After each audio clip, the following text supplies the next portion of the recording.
সুপ্রিয় চাকরি প্রত্যাশী ভাই ও বোনেরা, আশা করি আপনারা সবাই অনেক ভালো আছেন। আপনাদের সবাইকে স্বাগতম জানাচ্ছি আমাদের এই অনলাইন লার্নিং সেন্টারে। আজকে আমরা এই ভিডিওতে আলোচনা করব বাংলাদেশের পুলিশের অ্যাসিস্ট্যান্ট সাব ইন্সপেক্টর ASI 2025 নিয়োগ বিজ্ঞপ্তি নিয়ে। অনেকেই জানতে চাইছেন এই মাসে কি নিয়োগ বিজ্ঞপ্তি প্রকাশ হয়েছে বা কতজন নেওয়া হবে, যোগ্যতা কি, আর কবে আবেদন শুরু হবে।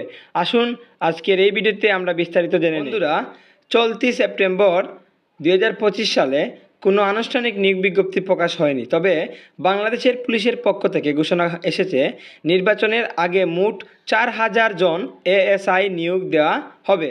আপনারা অবশ্যই নোট করে নেন, মোট 4000 জন ASI পদে নিয়োগ দেওয়া হবে। এর মধ্যে 2000 জনকে সরাসরি নিয়োগ দেওয়া হবে প্রতিযোগিতামূলক পরীক্ষার মাধ্যমে, আর 2000 জন কনস্টেবলদের মধ্য থেকে পদোন্নতি করা হবে। অর্থাৎ যারা নতুনভাবে চাকরির জন্য আবেদন করতে চান তাদের জন্য শীঘ্রই সরকারি নিয়োগ বিজ্ঞপ্তি প্রকাশ করা হবে। আশা করা যায় এই নিয়োগ বিজ্ঞপ্তি খুবই শীঘ্রই আপনাদের মধ্যে চলে আসবে, এবং চলে আসলে আমি আপনাদেরকে আপডেট দিয়ে দেব। সাধারণত এসআই পদে নিয়োগের জন্য কিছু শর্ত থাকে। যদিও এ বছরের বিজ্ঞপ্তি এখনও প্রকাশ হয়নি, তবে আগের বিজ্ঞপ্তি অনুযায়ী প্রার্থীকে অবশ্যই বাংলাদেশের নাগরিক হতে হবে, ন্যূনতম স্নাতক বা সমমানের ডিগ্রি থাকতে হবে। শিক্ষাগত যোগ্যতা ন্যূনতম স্নাতক বা সমমানের ডিগ্রি থাকতে হবে। বয়স সাধারণত 18 থেকে 30 বছর। মুক্তিযোদ্ধা কোটার সর্বোচ্চ 32 বছর পর্যন্ত। শারীরিক যোগ্যতা, উচ্চতা, বুকের মাপ ও শারীরিক পরীক্ষায় উত্তীর্ণ হতে হবে। লিখিত, মৌখিক ও শারীরিক পরীক্ষায় অংশ নিতে হবে। যখন বিজ্ঞপ্তি প্রকাশ করা হবে তখন আবেদন করতে হবে অনলাইনে পুলিশ টেলিটক ওয়েবসাইটের মাধ্যমে। আবেদন ফি জমা দিতে হবে টেলিটক প্রিপেইড সিম থেকে।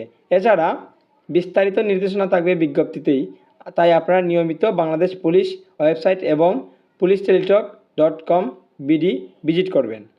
জাতীয় সংসদ নির্বাচন সামনে রেখে পুলিশ বিভাগে 4000 সরকারি উপপরিদর্শক বা ASI নিয়োগ দেওয়া হচ্ছে বলে জানিয়েছেন পুলিশের মহাপরিদর্শক IGP বাহারুল আলম। তিনি জানান, নিয়োগের অর্ধেক হবে সরাসরি, আর অবশিষ্ট অর্ধেক পদোন্নতির মাধ্যমে পূরণ করা হবে। অর্থাৎ অর্ধেক 2000 সরাসরি নিয়োগ দিতে পারবেন এবং 2000 হবে কনস্টেবল পদের থেকে উন্নতি। তাহলে অবশ্যই আপনারা বুঝে গেছেন, এবং এখন থেকে আপনারা প্রিপারেশন নেন, আবেদনের প্রিপারেশন নেন এবং পরীক্ষার প্রিপারেশন নেন যারা ASI পদে নিয়োগ দিতে চাচ্ছেন।